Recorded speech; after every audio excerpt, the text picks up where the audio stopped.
రేతి గాలి వర్షం వల్ల చెట్లన్నీ పడిపోయినాయి. చెట్లు పడిపోకుంటే మార్కెట్ 23, 24 ఉంది.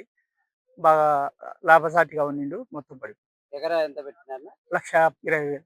1,20,000 హ్మ్. అయింది ఎకరాకు. హ్మ్. ఎన్ని ఎకరాలన్న? ఎంత? ఇది 4.5 ఎకరా. హ్మ్. అయితే ఇక ఫస్ట్ కోలే, రెండో కోలే? ఫస్ట్ కొలే.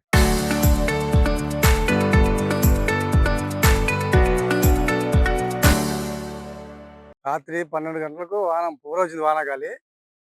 పూరొచ్చి మట్టా పడిపోయినాయి తోటలన్నీ. ఎన్ని ఎకరాలు పెట్టినావు? ఇది ఎకరా, అది ఎకరా 2 ఎకరాలు. 2 ఎకరాలు. ఎకరాకు 1,40,000 దాకా అయింది పెట్టుబడి భారీగా. ఆ. రేట్ ఎంత ఉంది? రేటు 25,000 ఉంది. 25,000, 24,000 నడుస్తుంది రేటు భారీగా. ఏం అది కానీ కలిప ప్రభుత్వం ఆదుకోవాల. లోకేష్ అన్న వాళ్ళు మా చాలా నష్టపోయినాము. మీరే మమ్మల్ని చూడాలా అని చెప్తున్నా. మేము పేదవాళ్ళం ఉండేవాళ్ళం కాదు. ఉండేది ఎకరా 2 ఎకరాలు ఉన్నాయి. వాళ్ళు సాయం చేస్తే మేము గద్దెక్కుతాము.